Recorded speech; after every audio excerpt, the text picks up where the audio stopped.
Well, something happened today in USA Track and Field that had never, ever, ever happened before. And you like to give props for sports that don't get enough props. I know it sounded like I was redundant. And Josh has just joined the show. Lagi, well, I'm going to give her first name.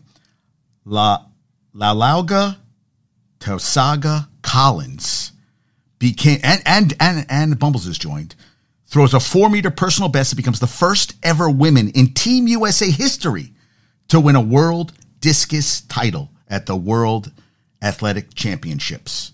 So here we go. Here we go. I just was reading with Josh here, but how about that? Lagi, that's her nickname.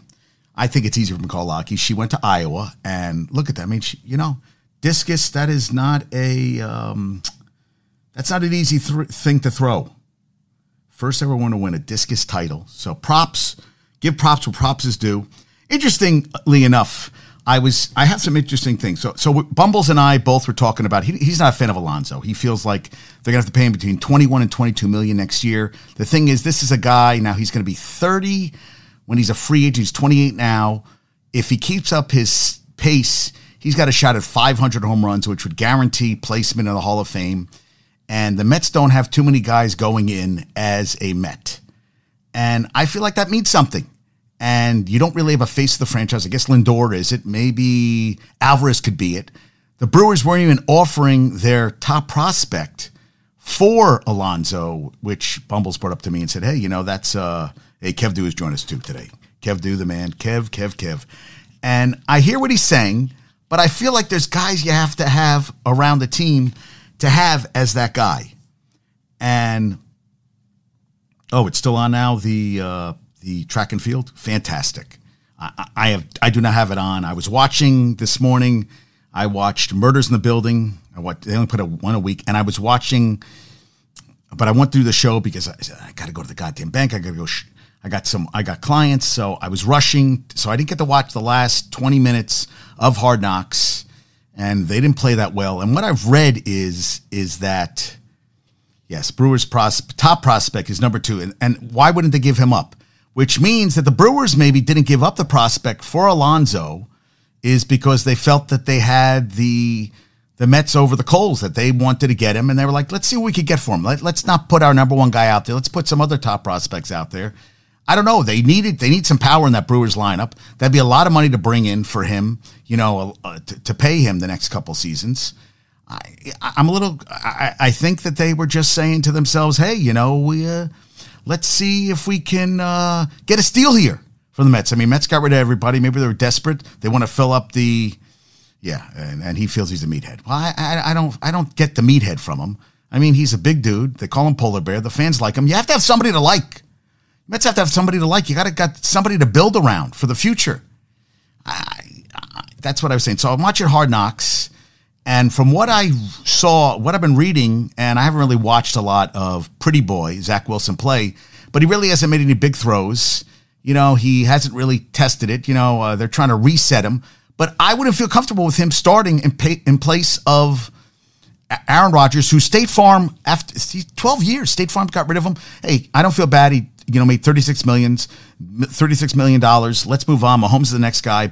And Dwayne Brown's off the physically unable to perform list. So they got back line help. They're going to need line help. They need to protect their quarterback. Breece Hall's back. The rookie, Israel Izzy from Pittsburgh. I mean, they have a lot of running backs in that room now, which is good. And you haven't even got Dalvin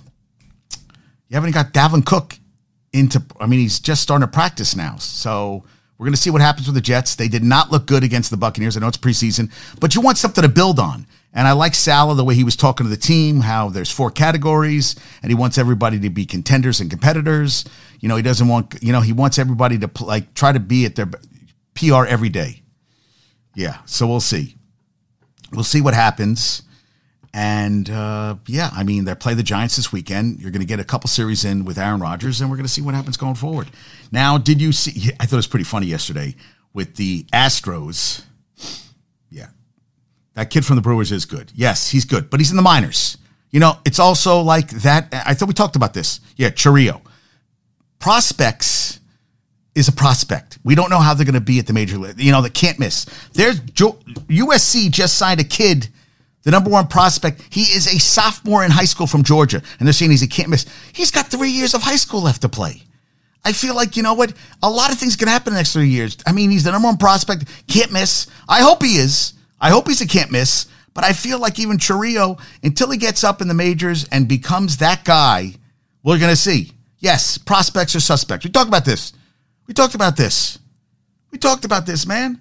Josh, we talked about. So, I mean, I feel like you're getting a proven talent for somebody who could be, yes, and Bubbles, I agree. Jets D looks very good. Those field goals would be TDs if, okay, I hope so. Garrett Wilson is the real deal. Randall Cobb is going to be a guy.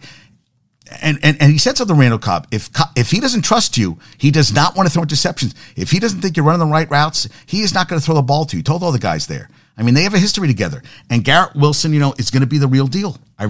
He is a guy that can actually throw the ball to him now. Hey, I hope so. And that D, you know, I mean, lot of hype coming from them. A lot of hype for Mr. Gardner from Sauce. And, you know, backed it up. You got 2 Rookie of the Year. Breece Hall would have been a Rookie of the Year if he had stayed healthy. He was on pace to that. He was on pace to break a lot of records. I mean, he was on pace to have an all-time season his rookie year. They said the burst is back. You know, he caught a slant out of the backfield I was watching in Hard Knocks. Gone. He's got speed you can't teach. So we're going to see what happens. Now, I got some good. My friend Brandon, who is a big Jags fan. Yeah, in the top 10 prospects, I see maybe 3 can't miss guys. I don't know who you're talking. Oh, you mean in the 3? Are you talking about all top 10? You see, Josh, you're just saying thing I don't understand. Are you talking about all of them? Or are you talking about top 10 of